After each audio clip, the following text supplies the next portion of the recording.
On Tales from the Backside, I will be taking a set of cards, choosing some random cards from that set, and then proceeding to read the back of the cards. So if you've ever wondered what is written on the back of those cards, this is the video for you. So let's get it started. First off, card number 16, Ricky Jordan. Ricky, who has excellent bat speed, came on strong in the second half of '89. As a rookie in '88, he burst into the majors with a big bat.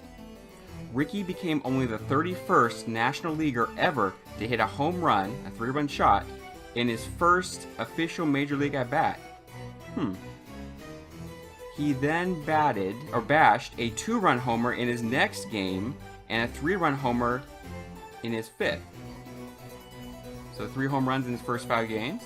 Ricky also had an 18-game hitting streak, his fifth best ever by a rookie on the Phillies. Batted .333 with runners in scoring position and tied for the team lead with an 8-game winning RBIs. He was recalled in mid-July and was batting .308. The year before, Ricky ranked second in the Eastern League with 95 RBIs. So I'm a little confused. Okay, I think this was mostly with the Phillies in the big leagues. It's hard to tell what he did in the Eastern League and what he did with the Phillies, but I didn't know Ricky Jordan had such a hot start. 3 home runs in his first 5 games, 18-game hitting streak for a rookie. He's pretty good. So that's number 16, Ricky Jordan. Next up, we have number 103. This is John Farrell. I think he was the, wasn't he like the Toronto Blue Jays coach and then like the Red Sox head coach? Or I think he was the Red Sox coach after that. But anyway, John Farrell. John, a tenacious competitor, which means he's probably an a-hole, who throws a hard slider and a sinking fastball. I haven't heard of a sinking fastball. Is there such thing as a sinking fastball? Anyway, pitched in some hard luck in '89, so he didn't do so well in '89. He had a no-hitter going when the first batter in the 9th inning singled to spoil it. That's a bummer. In his first 6 losses, the Indians scored only 11 runs.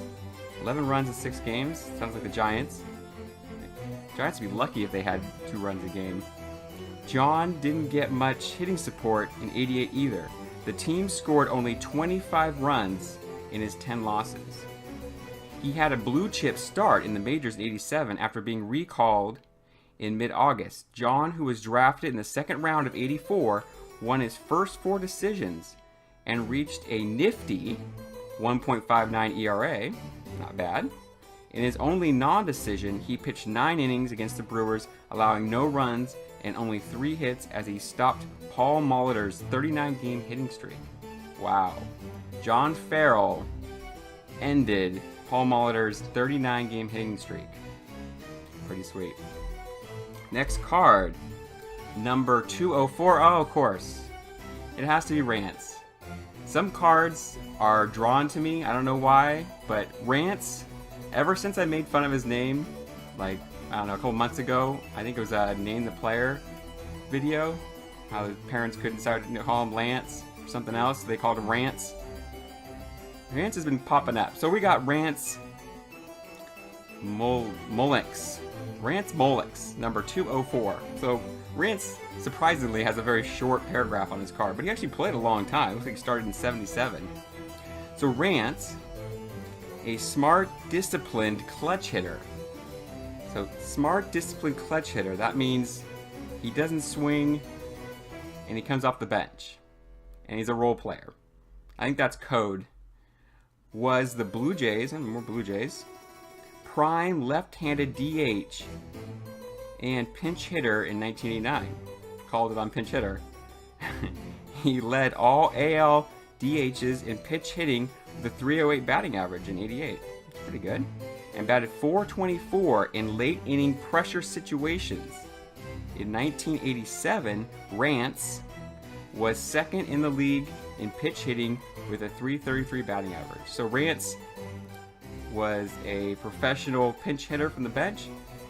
I haven't seen a, usually when you have a bench guy, he usually is a position player though. It's kind of funny to have a bench pinch hitter that's a DH, like on the bench, where like he's just coming into DH. And it's the American League. Kind of weird. But anyway, rants, mulligans, 204. That's his story. Next card we have number 279. This is Kevin Bass. I kind of know Kevin Bass a little bit. Kevin gave the Astros excellent speed on the bases, and in right field in 1989, he tied a team record with 4 stolen bases in one game. That's pretty sweet. But his totals for the season were minimized by a hairline fracture in his right tibia in late May that put him on the DL for over 2 months. Man. In 88, he had a string of 25 consecutive stolen bases and went over 20 steals for the 3rd year in a row. He hit .316 right-handed and was the only major leaguer to bat 100 points higher at night, 280, than the daytime. So he hit 280 at night and he hit 179 in the day. That's kind of an interesting stat. So that's Kevin Bass, number 279, the Astros. Next up, we have Steve Balboni.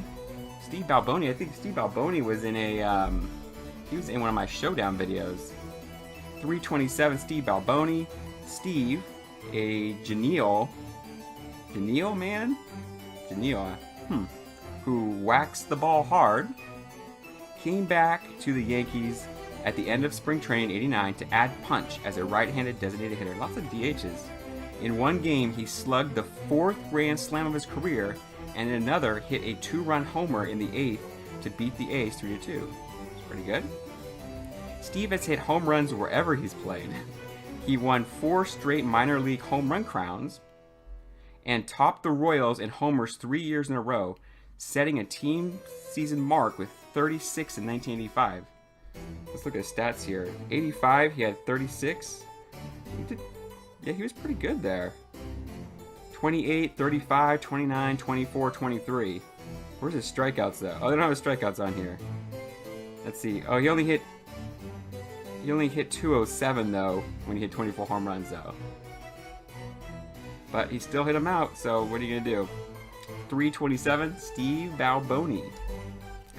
Next up, number 413, Les Lancaster, which I don't know anything about Les. It's got a pretty long little paragraph here though. So Les started the 89 season at AAA Iowa. Seems like all these players, they talk about their minor leagues a lot. I wonder if that's because they didn't do a lot in the majors or what, but they seem to talk about their minor league career quite a bit, pretty extensively here. So anyway, he started the 89 season at AAA Iowa, but was recalled in late June to help bolster the club bullpen. Did he ever? Exclamation point. Les did not give up a run in his first 30.2 innings. That's pretty good. To set up a team mark for scoreless innings. Wow.